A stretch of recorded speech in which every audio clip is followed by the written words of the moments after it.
kita turun untuk beribadah bersama, berkumpul bersama di hari yang indah ini. Tuhan masih memberikan kesempatan buat kita, masih memberikan suatu kasih sayang yang luar biasa buat kita untuk ibadah pada hari ini. Puji nama Tuhan, mari kita awali ibadah kita pagi ini, tapi sebelumnya mari kita ambil satu.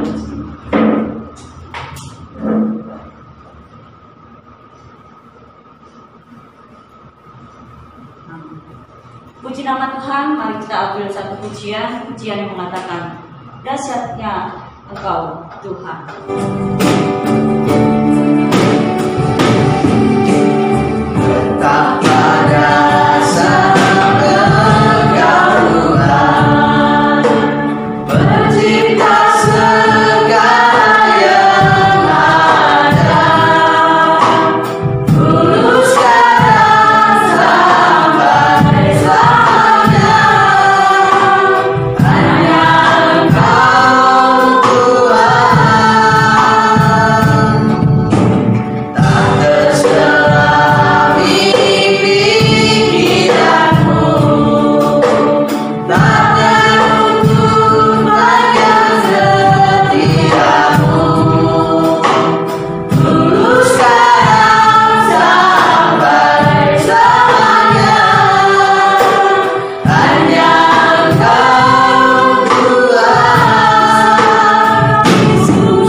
Pertolongan dalam kebahagiaan ini datangnya dari Tuhan yang menciptakan langit dan bumi dan yang tidak pernah meninggalkan ciptaan tangannya.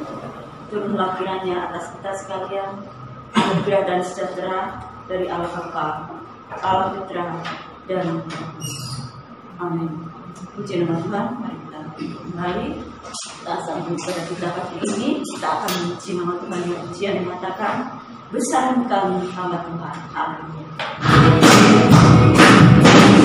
Besarkan nama Tuhan, pujilah Dia.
Tapi tentunya kita akan uji nama Tuhan dengan pujian yang mengatakan, Bapa Engkau di surga.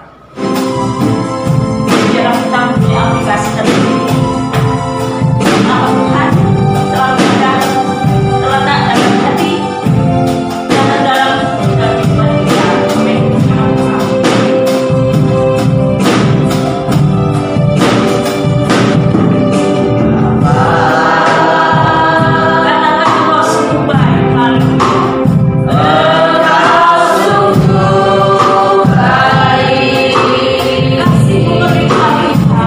Kasih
Tuhan, sampai saat ini kami boleh ada di pertengahan ibadah kami ini Tuhan, tidak cukup sampai di sini.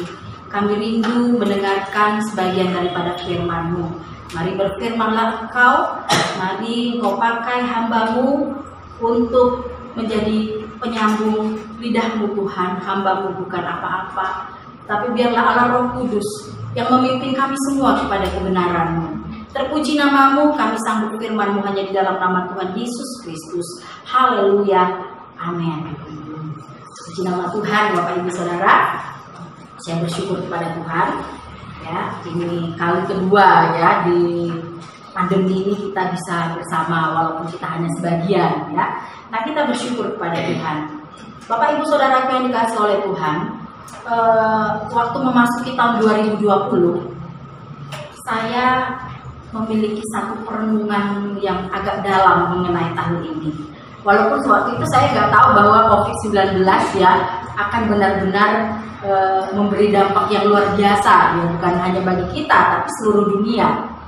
Ya, saya punya renungan begini, bahwa apapun bisa terjadi di tahun 2020 ini.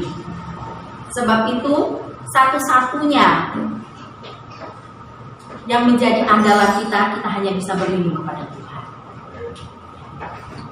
Bulan Desember saya sudah mulai dengar ya, apalagi bulan Januari kita tahu di Wuhan banyak korbannya, di Amerika bahkan di Italia. Awal Maret sudah mulai ketahuan ya, akhir Februari ketahuan di Indonesia sudah ada. Waktu itu saya mikir gini loh, apa ya? Kalau di Wuhan aja kayak gitu, bagaimana nanti kalau di Indonesia? Ternyata pertengahan Maret semua sekolah untuk sementara diliburkan ya. Dan ternyata kita juga ya, rumah ibadah juga kena imbasnya. Kita harus dengar-dengaran sama pemerintah ya Bapak Ibu Saudara ya. Hari ini kita belajar firman Tuhan bahwa apa maksud Tuhan lewat peristiwa-peristiwa yang terjadi. Saya percaya bahwa peristiwa-peristiwa yang terjadi di hari-hari ini, bahkan sampai nanti yang akan datang, pasti ada maksud Tuhan, pasti ada Tuhan mau berbicara kepada umat manusia, terlebih kepada kita orang percaya. Bapak Ibu Saudara yang dikasihi oleh Tuhan, saya mengajak kita untuk melihat di dalam Matius 24 ayat 32 sampai 36. Demikian firman Tuhan, Matius pasal 24 ayat 32 sampai 36. Tariklah pelajaran dari perumpamaan tentang pohon ara. Apabila ranting-rantingnya melembut dan mulai bertunas, kamu tahu bahwa musim panas sudah dekat. Demikian juga, jika kamu melihat semuanya ini, ketahuilah bahwa waktunya sudah dekat, sudah di ambang pintu. Aku berkata kepadamu, sesungguhnya angkatan ini tidak akan berlalu sebelum semuanya ini terjadi. Langit dan bumi akan berlalu, tetapi perkataanku tidak akan berlalu. Tetapi tentang hari dan saat itu tidak seorang pun yang tahu, malaikat-malaikat di sorga tidak, dan anak pun tidak, hanya Bapa sendiri. Saudara-saudara, berarti lewat apa yang terjadi, peristiwa-peristiwa yang terjadi, sebenarnya di situ akan berbicara, mengingatkan kepada orang ini loh, waktunya sudah dekat. Waktu apa yang sudah dekat Bapak Ibu? Waktu kedatangan Tuhan Yesus yang kedua kali sudah dekat. Tanda-tandanya sudah semakin nyata. Emang dikatakan tidak ada yang tahu kapan kedatangan Tuhan Yesus yang kedua kali itu kapan, nggak dikasih tahu, ya. Tetapi dikatakan bahwa tanda-tandanya akan kelihatan. Saudara, ini adalah akhir zaman. Sejak Tuhan Yesus naik ke sorga, itu sudah dimulai yang namanya akhir zaman. Berarti 2000 tahun yang lalu itu sudah akhir zaman. Nah sekarang ini apa namanya? Akhir dari akhir zaman. Kita ada di ujung akhir zaman. Kita nggak tahu berapa lama Tuhan akan memberikan waktu ini, tapi waktunya akan semakin singkat karena tanda-tandanya semakin nyata. Ya, Bapak Ibu Saudara yang dikasih oleh Tuhan Yesus, memang dunia tersentak sekali ya dengan peristiwa COVID-19 ini. Siapa yang menyangka? ratusan negara, ya berapa ratus negara sekarang mereka sedang mengusahakan membuat vaksin, karena satu-satunya jalan adalah ada vaksin COVID-19 ya, vaksin corona. Kita berharap kalau sudah ada vaksin corona maka semuanya akan kembali normal, baik-baik saja seperti sedia kala. Tetapi yang menjadi pertanyaannya, apakah kalau vaksin itu sudah ketemu maka semuanya akan seperti sedia kala? Apakah semuanya akan menjadi baik-baik saja?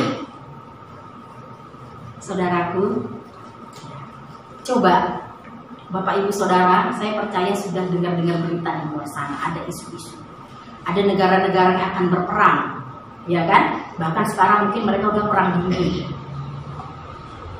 Ada potensi bencana alam di beberapa tempat yang sudah mulai diprediksi dan kapanpun bisa terjadi.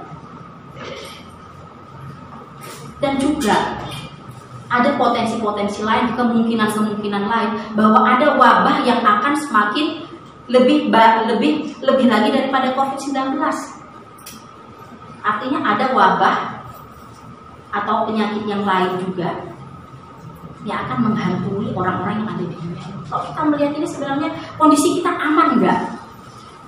Ya, memang sekarang kita masih, ya ada Bapak Ibu mungkin masih bisa kerja, ya kita di rumah masih bisa nonton televisi, ya sambil bersantai-santai, ya anak-anak sekolah walaupun di rumah ya, tapi masih bisa mengerjakan tugas-tugas mereka. Bapak Ibu mungkin di rumah tangga masih bisa mengerjakan apa yang bisa kita kerjakan. Tetapi kalau kita melihat situasi dan kondisi sekarang ini, saya nggak menakut-nakuti Bapak Ibu Saudara ya, tapi kita belajar membaca zaman, ya. Kita belajar membaca situasi, karena hanya orang-orang yang percaya kepada Tuhan, hanya orang-orang yang bisa mendengarkan suara Tuhan lah yang tahu. Walaupun kita nggak tahu sempurna seperti apa yang akan terjadi, tapi kita tahu ini tandanya, kita peka. Oh ini sudah dekat. Saudaraku, hari ini tidak beda dengan zaman Nuh. Yuk kita lihat dalam Matius pasal 24 ya, Matius 24. Judul perikopnya adalah nasihat supaya berjaga-jaga. Pasal 24 ayat 37. Saya bacakan sampai 39. Sebab sebagaimana halnya pada zaman Nuh, demikian pula halnya kelak pada kedatangan Anak Manusia. Sebab sebagaimana mereka pada zaman sebelum air bah, itu makan dan minum, kawin dan mengawinkan, sampai kepada hari Nuh masuk ke dalam bahtera, dan mereka tidak tahu akan sesuatu sebelum air bah itu datang dan melenyapkan mereka semua. Demikian pula halnya kelak pada kedatangan Anak Manusia. Bapak Ibu Saudara yang dikasih oleh Tuhan, hari ini nggak jauh beda sama zaman Nuh. Bagaimana pada zaman Nuh manusia dihukum dengan air bah, dan orang-orang pada zaman itu nggak peka. Karena apa? Karena mereka fokus sama diri mereka sendiri, mereka fokus apa yang menjadi kesenangan mereka sendiri, makan dan minum, kawin dan mengawinkan. Mereka nggak melihat bahwa di depan sana sebenarnya sudah siap penghukuman akan dunia ini. Karena apa? Karena mereka tidak tahu. Kenapa mereka tidak tahu? Karena mereka tidak mau hidup dalam kebenaran, mereka tidak mau hidup takut akan Tuhan. Tetapi Tuhan melihat ada yang berkenan kepadanya. Siapa? Nuh. Sehingga pada saat penghukuman itu datang, hanya Nuh dan keluarga yang diselamatkan. Padahal berapa lama Nuh membuat bahtera, Bapak Ibu? Menurut ahli ada yang bilang 120 tahun, ada yang bilang 80 tahun, ada yang bilang 100 tahun. Ya kemungkinan lebih kurang itu 100 tahunan ya Bapak Ibu Saudara ya. Waktu yang lama. Sebenarnya orang-orang kalau melihat Yunus itu sebagai tanda bahwa ada pemberitaan Injil. Maaf ya, bukan Yunus, Nuh maksud saya. Ada satu pemberitaan Injil bahwa Nuh membangun bahtera keselamatan. Tapi apakah orang-orang pada zaman itu peduli, Bapak Ibu Saudara? Tak peduli, buktinya hanya Nuh dan keluarganya yang diselamatkan oleh Tuhan. Dan pada saat air bah itu datang, Tuhan sendiri yang menutup tingkap-tingkap, baik jendela, baik pintu bahtera itu Tuhan sendiri yang menutup, karena siapapun tidak diizinkan masuk kecuali Nuh dan keluarganya dan binatang-binatang yang sudah ditentukan oleh Tuhan. Zaman sekarang hampir sama seperti zaman Nuh.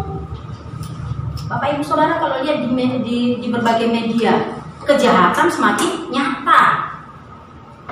Kita nggak nggak usah sebutkan satu-satu kejahatan apa saja, tapi yang jelas dunia ini sudah diambang kepada kehancuran. Dan Tuhan mengizinkan semua yang terjadi, baik lewat alam, baik peristiwa-peristiwa apapun, Tuhan mengizinkan itu semua terjadi, walaupun sebagian itu karena memang manusia sudah berdosa akibat perbuatan manusia. Tetapi Tuhan mengizinkan itu semua supaya apa? Supaya rencananya digenapi, karena bumi ini akan berakhir. Ya, yang menjadi satu penghiburan kita, kalau kita lihat situasi dunia yang tidak menentu ini adalah bahwa bumi ini bukan rumah kita, dunia ini bukan rumah kita. Amin. Kita bersyukur sama Tuhan. Tuhan menolong kita untuk melihat situasi, untuk membaca situasi. Oh ini toh. Sekarang apa fokus kita? Kalau orang-orang pada zaman itu fokusnya tetap pada makan dan minum, kawin dan mengawinkan, hidup duniawi, terserah sama mereka apa yang mereka suka. Bagaimana dengan kita sekarang ini? Kita melihat di sana sini banyak orang juga seperti itu. Sekarang kita adalah orang-orang yang harus meneladani Nuh, hidup mengarahkan diri hanya kepada Tuhan, mengarahkan diri kepada kekekalan, mengarahkan diri kepada kerajaan sorga yang akan datang. Bapak Ibu Saudara yang dikasih oleh Tuhan, kita harus bersiap-siap dan berjaga-jaga. Jangan seperti orang pada zaman Nuh, pada saat air bah datang mereka tidak tahu kelimpungan sana kemari. Pada waktu mereka mengetuk bahtera itu nggak bisa lagi dibuka karena Nuh dan keluarganya sudah di dalam dan Tuhan sudah menguncinya. Akan ada saatnya pada saat Tuhan Yesus datang yang kedua kali, ya, yang kita kenal dengan istilah kiamat, kita nggak bisa lari kemana-mana kecuali orang-orang percaya di mana Tuhan memang menyelamatkan kita, sehingga hari penghukuman itu kita sudah diselamatkan, kita sudah dipindahkan oleh Tuhan. Kita bisa belajar itu di akhir zaman, Bapak Ibu Saudara, ya, belajar akhir zaman. Ya, kita melihat tadi soal pohon ara. Nanti kapan-kapan kita akan membahas soal pohon ara ini apa maksudnya. Tapi yang jelas bahwa peristiwa-peristiwa yang terjadi di hari-hari ini sebenarnya adalah di mana Tuhan juga ingin menyampaikan pesannya kepada kita. Bayangkan, selama 7 bulan kita nggak ada ibadah. Bapak Ibu Saudara harus online di rumah, ya kan? Dan itu memang terserah sama Bapak Ibu, mau buka sore boleh, mau buka siang boleh, pagi-pagi sekali juga boleh, hitung sama saat teduh ya Bapak Ibu ya. Tapi yang menjadi pertanyaannya, apakah benar-benar hati kita melekat kepada Tuhan? Apa yang menjadi perenungan kita selama ini? Ya, karena kita berbicara soal ibadah, ibadah itu adalah hidup kita ini. Ya, seperti sekarang ini kita berkumpul seperti ini, ibadah tetapi bagian dari ibadah. Bapak Ibu Saudara, kita berbicara soal firman Tuhan. Istilahnya kita itu briefing ya, kalau istilah sekarang itu briefing. Kita bicara firman Tuhan. Kemudian keluar apa yang harus kita lakukan? Tadi kan ini kita bicarakan soal firman Tuhan. Di luar kita mempraktekkan firman Tuhan yang sudah kita dengar dalam persekutuan. Ibadah yang sebenarnya itu justru apa yang kita lakukan di luar sana, Bapak Ibu Saudara. Bagaimana kita melayani Tuhan, bagaimana perasaan kita untuk melayani perasaan Tuhan. Itulah sebenarnya ibadah, mempersembahkan tubuh, mempersembahkan diri. Dan kita harus melekat kepada Tuhan. Kalau kita melekat kepada Tuhan, maka kita akan mengerti isi hati Tuhan apa. Peristiwa-peristiwa yang terjadi ini maksud Tuhan apa. Tapi kalau kita nggak connect, ya Bapak Ibu Saudara ngerti ya kalau saya bilang connect ya. Kalau kita nggak nyambung sama Tuhan, kita nggak tahu. Oh situasi, oh biasa, nanti kalau dikasih vaksin ya udah sembuh. Iya dari COVID-19 sembuh, tapi dari yang lain-lain siapa tahu, ya kan? Apapun bisa terjadi di luar prediksi manusia. Sebab itu kita harus selalu nyambung sama Tuhan, connect sama Tuhan. Bapak Ibu Saudara, kalau Bapak Ibu mau telepon seseorang, ya misalnya pakai WA. Kalau nggak connect, ada apa Bapak Ibu kira-kira? Ada apa Nina? Kalau kamu nelpon pakai WA tapi nggak connect, ada apa? Nggak connect loh ya, bukan nggak diangkat, ada apa? Nggak bisa nyambung. Pulsanya, kuotanya ya, kuotanya habis ya kan? Lah kita juga gitu. Kan kenapa kita nggak connect sama Tuhan? Ya karena kuota kita habis. Karena nggak ada persekutuan di dalam diri kita. Tidak ada firman yang hidup di dalam diri kita. Firman yang hidup, kita melakukan firman, itulah kuota kita Bapak Ibu Saudara. Yang membuat kita connect sama Tuhan, yang membuat kita nyambung sama Tuhan. Amin. Ya.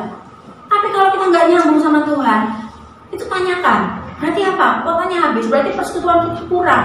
Berarti kita kurang suka untuk melakukan apa yang berkenan kepada Tuhan. Percayalah, orang yang melakukan firman, merenungkan firman, melakukan firman, suka membaca firman, dia akan gampang connect sama Tuhan. Karena hatinya itu dipenuhi oleh Roh Kudus. Orang yang dipenuhi firman berarti dia adalah orang yang dipenuhi oleh Roh Kudus. Roh Kudus itu kadang mengulik ya di hati kita ini, kadang-kadang kita nggak tahu ini ya apa maksudnya Tuhan. Ya mungkin kita nggak sempat ungkapkan kepada orang lain. Ya seperti yang saya katakan, perenungan saya waktu tahun 2020 masuk tahun 2020, saya dalam hati cuma saya ngomong sama teman-teman saya soal peristiwa di Wuhan. Apapun bisa terjadi di tahun ini. Setiap orang ngomong sama saya banyaknya bicara bahwa apapun bisa terjadi di tahun ini. Dan ternyata memang sesuatu terjadi dan sempat orang pikir, oh nggak lama lagi kiamat, nggak lama lagi kiamat. Bapak Ibu Saudara, kita nggak perlu takut sama hari kiamat. Hari kedatangan Tuhan Yesus kita nggak perlu takut kalau kita adalah orang-orang yang selalu berjaga-jaga.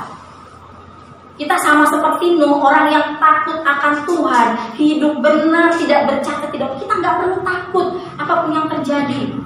Seandainya kena COVID pun, ya. Tapi jangan cari-cari ya Bapak Ibu ya. Jangan nanti kata gue nggak apa-apa, cari-cari kena COVID. Jangan ya, kita harus menjaga diri kita harus berhikmat.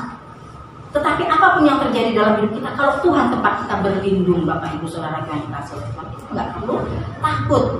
Apakah kiamat itu nanti kiamat bersamaan atau kiamat kita sendiri? Tuhan Yesus tiba-tiba kita dipanggil oleh Tuhan, kata Pak Eko, jangan dipanggil Tuhan ya, dipanggil oleh Tuhan misalnya. Kita nggak perlu takut, kita justru, oh Tuhan, aku akan memandang wajah-Mu. Bukan kita ini sama-sama mau pulang, Bapak Ibu. Bapak Ibu mau terus menetap di bumi ini, bumi yang akan diambang kehancuran? Tidak. Semua orang ada waktunya, ada masanya. Sebab itu fokus kita kemana sekarang? Kalau Nuh mengarahkan hatinya hanya kepada Tuhan, bagaimana dengan saudara dan saya sebagai gereja yang ada di penghujung akhir zaman? Kita juga harus mengarahkan hati kita kepada Tuhan. Kita harus connect selalu sama Tuhan. Biarpun mungkin saudara mungkin situasi tidak memungkinkan untuk ibadah di sini, di rumah bisa ikut mengikuti YouTube, tetap nyambung sama Tuhan. Karena apa? Karena hanya di tempat perlindungan kita nggak tahu saudara kemana pun. Kalau hari penghukuman itu datang kita nggak tahu. Tapi kalau kita tahu Tuhan, kalau hari penghukuman itu datang, ingat aku Tuhan. Pada saat sangkakala itu dibunyikan, Tuhan panggil nama kita. Indah nggak Bapak Ibu? Ada saat Tuhan Yesus datang kembali, orang-orang yang sudah mati di dalam Tuhan dan orang-orang yang masih hidup di dalam Tuhan akan bersama-sama diangkat, saudara. Artinya apa? Sudah tiba kerajaan Allah itu akan dinyatakan. Kerajaan kita bukan kerajaan di dunia ini. Jangan kita membesar-besarkan kerajaan dunia ini. Kita hanya sementara, apapun yang kita punya itu sifatnya sementara. Jangan kita seperti orang pada zaman Nuh. Urusannya hanya urusan duniawi. Kita belajar seperti Nuh, bahwa hidup tidak bercacat, tidak bercela, hidup benar di hadapan Tuhan. Memang saudaraku, menjadi orang Kristen itu, kalau orang luar memang bilang, kalau kita sungguh-sungguh loh ya, kita ini kayak orang gila. Nuh pada zamannya seperti orang gila nggak? Dia bikin bahtera loh, besar. Zaman itu saya percaya orang-orang bingung, apa-apaan ini Nuh, iya kan? Kok bikin-bikin bahtera apa? Ada apa ini? Mungkin orang ngetawain Nuh pada saat itu. Karena bagi mereka Nuh seperti orang gila. Nggak ada hujan, nggak ada angin, bikin bahtera. Tetapi pada waktu penghukuman itu datang, mereka tidak ada yang bisa bilang apa-apa. Karena mereka masuk dalam penghukuman. Saudara dan saya juga sedang mempersiapkan bahtera kita, iya kan? Orang bilang kok gelemen jadi wong Kristen, kok menjaga hidup untuk benar, tidak mau hidup seperti orang-orang dunia pada umumnya. Bapak Ibu Saudara yang dikasih oleh Tuhan, orang Kristen adalah orang yang sama seperti Kristus. Yang menjadi teladan kita adalah Kristus. Pada zaman waktu Yesus masih hidup, orang-orang yang mengikut Yesus itu dikucilkan. karena mereka ikut Yesus. Bagi mereka aneh ini Yesus ini. Dan sekarang juga mungkin ada di antara kita yang kita juga karena iman kita juga dikucilkan. Tapi saudara nggak usah jadi lemah. Jadi ingatlah bahwa justru kita dikucilkan. Pada satu kali semua akan melihat pada saat saudara mendapat bagian sendiri di dalam kerajaan sorga. Amin.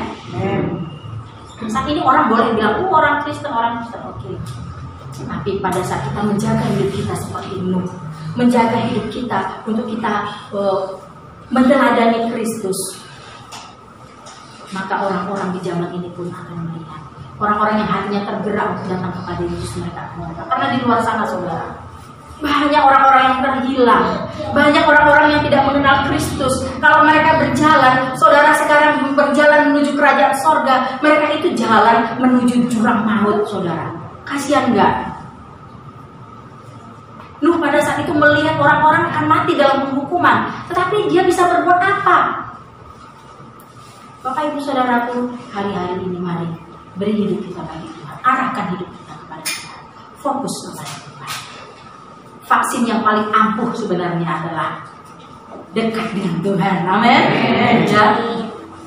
Kita memang sedang menunggu vaksin yang akan disiapkan oleh pemerintah. Tapi sekalipun vaksin itu sudah ada, kemungkinan-kemungkinan yang lain kita tidak perlu takut karena Tuhan adalah perlindungan kita. Dia adalah vaksin yang ampuh. Dan mari kita semuanya benar-benar fokus untuk ikut Tuhan di hari-hari. Puji nama Tuhan, Tuhan Yesus memberkati kita semua. Haleluya. Waktu dan tempat kami kembali ke tempat Tuhan.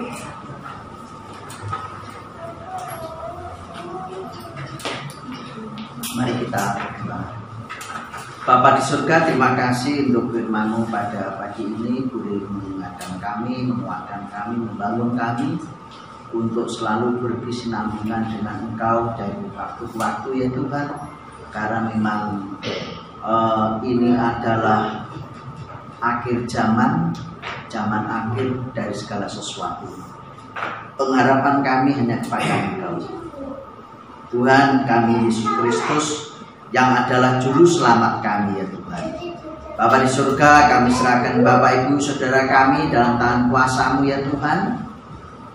Kekuatan, kesehatan, pergumulan, dan Tuhan pakai bagi kemuliaan-Mu dimanapun Bapak Ibu berada, baik yang di Sawahan, baik yang di Nganjuk, di Loceret, baik yang di Ngeronggot, maupun yang ada di Rejoso.